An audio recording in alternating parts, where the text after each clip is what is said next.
Oi, eu sou a Gabi Xavier e como eu prometi eu vou falar de novo de Dororo, mas calma, não é só Dororo. Este vídeo é para todo mundo, porque eu vou falar da minha impressão sobre Dororo sem muitos spoilers até o momento, até o episódio 17, sim, porque muitas pessoas acabaram abrindo a temporada de inverno e terminando amando os 12 primeiros episódios deste anime, que foi considerado por muitos aqui no país e fora dele como um dos melhores da temporada passada, e de repente, a partir da sua segunda parte, no episódio 13, os comentários foram bem diferenciados, reclamando de animação, da história em si. Muitas pessoas droparam, quer dizer, desistiram de Dororo. Então, a partir deste exemplo e desses comentários, vamos trazer também uma discussão sobre a nossa relação com os animes. O que a gente ama, odeia, o que geralmente pode definir a nossa relação de amar ou odiar o que estamos assistindo, se é que há um fator determinante para isso acontecer, mas quais são as interferências e resultados que provocam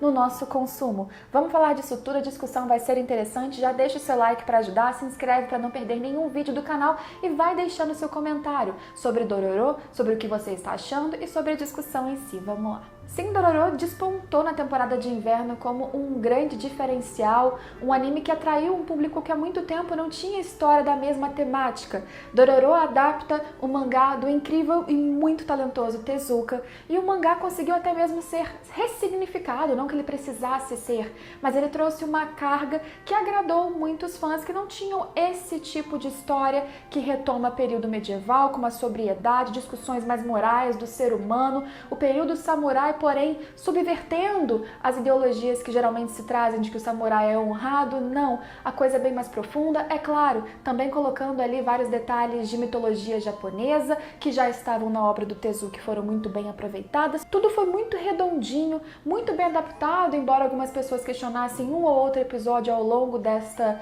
primeira parte do anime, mas a discrepância em relação a essa segunda parte que está apenas acontecendo, até este momento foi lançado o episódio 17 de 24 totais que serão, isso ficou muito evidente.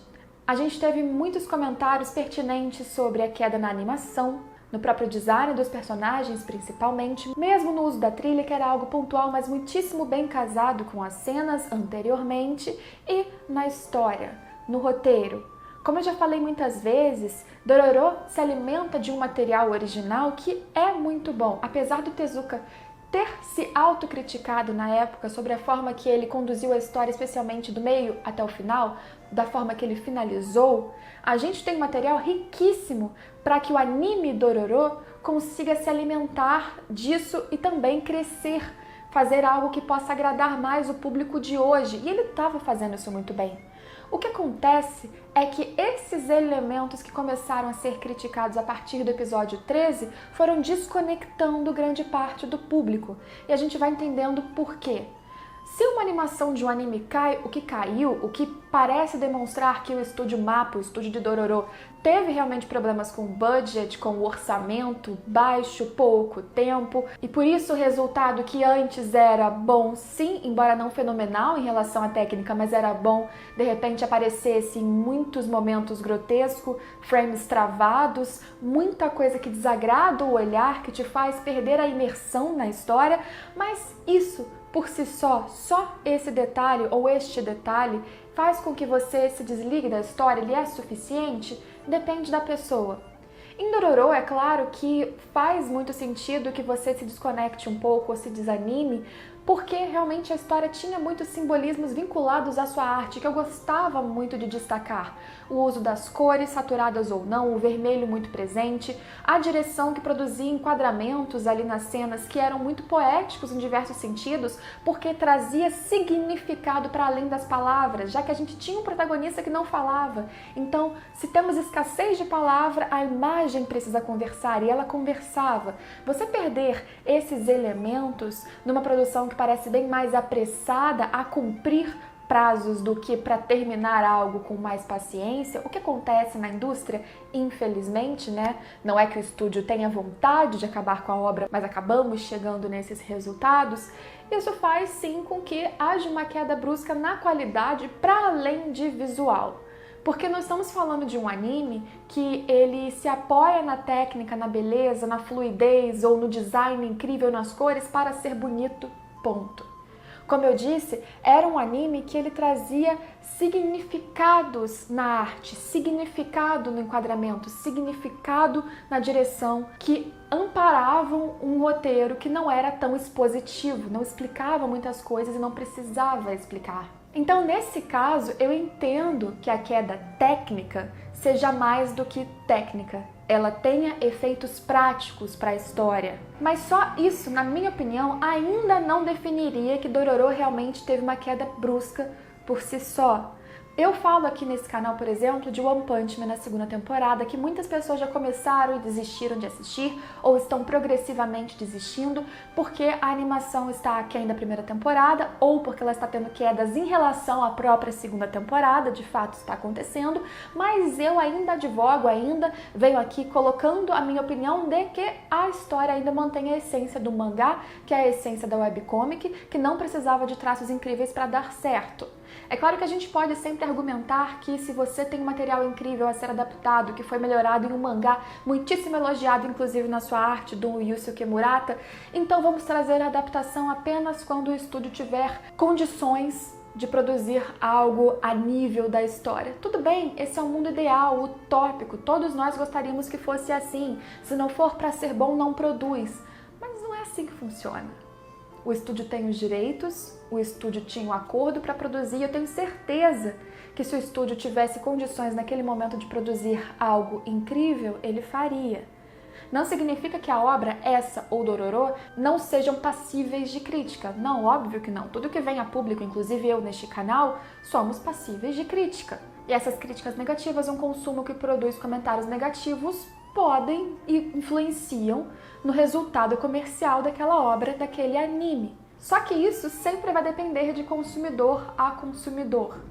Porque se, por exemplo, One Punch Man continua mantendo o ritmo de boas lutas que casam com a história, que tem muito do humor, personagens muito interessantes, para além do protagonista, que também é caricato o suficiente, muito marcante, um dos melhores personagens de sátira e de animes que a gente tem até hoje, se tudo tá lá, se a essência continua, se você não for extremamente sensível e se importar com o lado técnico ou desprezar qualquer coisa que seja medianamente produzido porque você acha que não vale a pena perder seu tempo, se você não for este perfil específico, a narrativa vai te levar, a trilha sonora vai te levar, a emoção ainda vai acontecer, porque não é bizarro.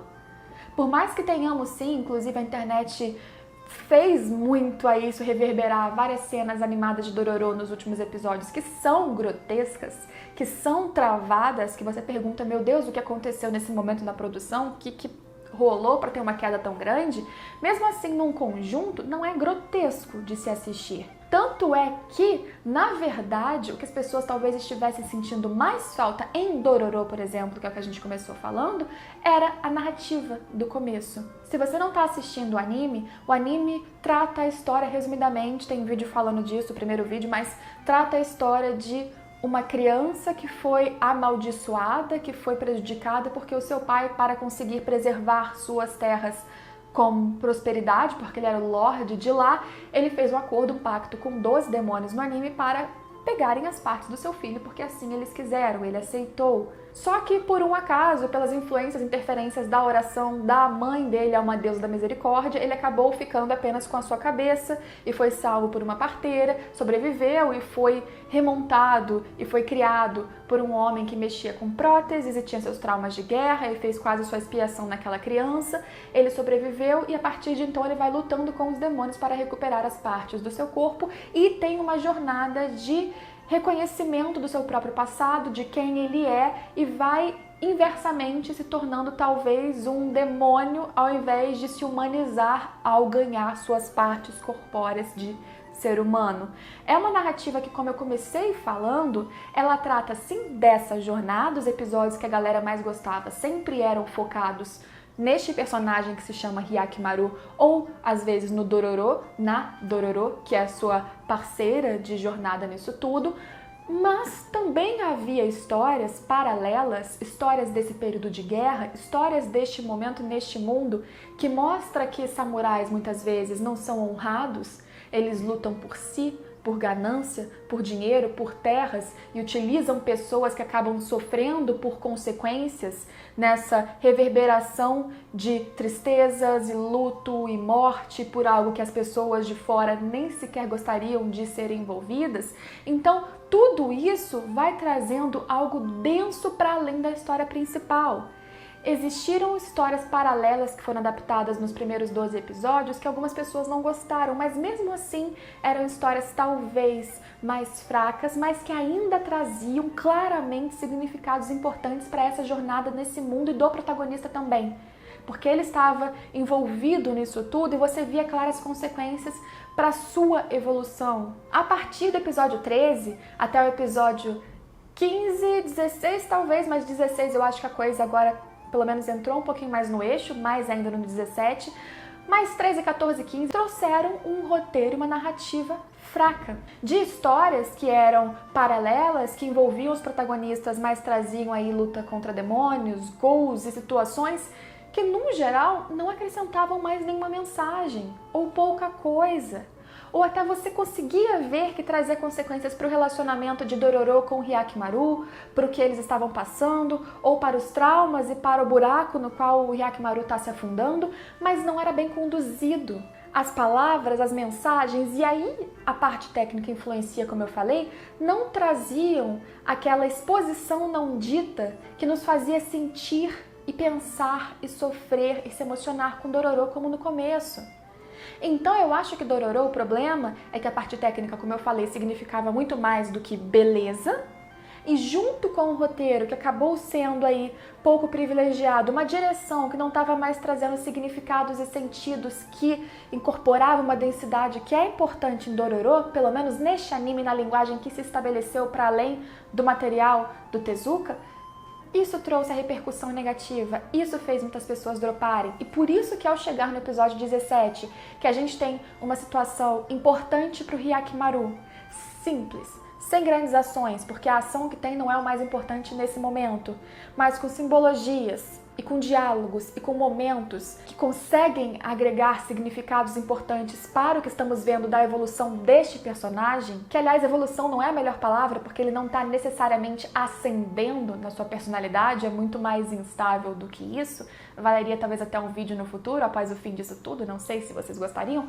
mas como o episódio trouxe de novo a emoção que a gente sentia falta, algo que acrescenta no que você está assistindo, não é mais só um episódio que parece que você pode apagar e jogar fora. De repente você sente uma esperança em Dororo, de repente eu vi minhas redes sociais todas de novo exaltando Dororo, de repente eu vi as pessoas dizendo que choraram, porque foi um episódio que tinha momentos para chorar, que não era forçadamente para você chorar, como outros animes de drama fazem, mas que naturalmente faria isso nas pessoas, porque tocava no ponto certo sutilmente, que era o que Dororo sempre fez. Que tinha palavras usadas no momento certo, sem exposição demais, mas com o tom necessário. Até mesmo para no final a gente ter um momento que é hilário, ao mesmo tempo que é tocante, emocionante e angustiante. Eu ainda tenho esperanças em Dororo, eu acho que no geral, se não havia dinheiro para uma produção extensa, com grande qualidade, talvez pudesse ser enxugada a história em menor quantidade de episódios, até porque alguns episódios e histórias paralelas realmente poderiam ser retirados ou reduzidos, que não haveria grande prejuízo, pelo menos haveria menos prejuízo do que estender, não tendo orçamento, equipe e tempo para fazer algo de qualidade tão grande. E eu não vou deixar de recomendar Dororo porque eu vou esperar chegar até o fim e ver como a história será concluída, e eu ainda reúno expectativas, porque o material original é bom, tem outro tom, mas o anime trouxe um tom que agrada especialmente o tipo de público como eu, ou o tipo de público atual, tanto é que enquanto foi bem, teve um bom resultado, inesperadamente, porque é um anime bem de nicho, o que eu quero dizer, não é um anime que é feito para ser hypado, porque tem luta, tem demônios, mas é muito mais simbólico e poético do que animador, tanto é que quem esperava grandes lutas em Dororo, elas acabam rápido demais. Agora que a gente voltou a falar de bem e mal, de moral, de família, de desejos, de luta, de amizade, do que é importante ou não, do que você deve ou não fazer, de emoções do ser humano para além de qualquer entidade demoníaca, Aya, Kashi, Go, qualquer coisa. Isso para mim me deixou uma ponta de esperança para que a gente possa ter um final ainda digno de Dororo, por mais que, pelo visto, realmente o orçamento caiu, a coisa não ficou boa, dificilmente a gente vai voltar para a qualidade inicial, tecnicamente falando. Mas aí é aquilo que eu falei. Um anime que é tecnicamente lindo, ele é bom por isso? Não, às vezes ele é uma beleza e vazio de significados. Um anime que ele tem qualidade técnica ruim, ele é ruim por isso? Às vezes não, ele pode ter este ponto negativo e ser repleto de qualidades nos seus significados e direção e roteiro e no que ele te faz sentir, para onde ele te leva. Um anime que tem um roteiro ruim, ele vai ser ruim? Aí, geralmente, é muito raro que você queira assistir algo com uma história que não está sendo bem conduzida. Por isso que este é o ponto que eu acho que, independente de qualquer um, ele precisa ser fundamentalmente bem trabalhado em Dororo mais ainda. Porque se ele se propõe a ser uma história que traz um significado por trás da ação, então ele precisa trazer isso. Porque episódios que são fillers ou que pouco acrescentam incomodarão este público que continua vendo Dororo mais que o comum. Eu não vou comentar Dororo semanalmente, como eu falei, porque eu tenho reestruturado a quantidade ou frequência ou quais animes eu faço esse tipo de comentário aqui no canal para poder privilegiar outros tipos de vídeo, como esse tipo de discussão, que eu acho que é mais proveitosa e me dá mais prazer de falar, porque eu acho que eu tô acrescentando algo não só sobre este anime em si, mas sobre toda a nossa visão de consumo, e não consumo porque é algo muito mercadológico, mas de aproveitamento mesmo do que a gente assiste. Até mesmo externamente a animes, né? Série, filmes e tudo mais. Me conta o que você acha sobre isso, o que importa pra você quando você assiste um anime, o que te chama mais a atenção? É o roteiro? É o design? É a animação? É a direção em si? É tudo? Tem que ser perfeito? Ou se você tiver algo que te chame a atenção em um detalhe, em um suporte, já basta. Me conta, me fala o que você tá achando de Dororo também, porque é importante pra mim. Quais outros animes você tá curtindo ainda nessa temporada ou na vida? O que você quer ver aqui no canal? Deixa o like, se inscreve, a gente se vê em todos os próximos vídeos. Tchau, tchau!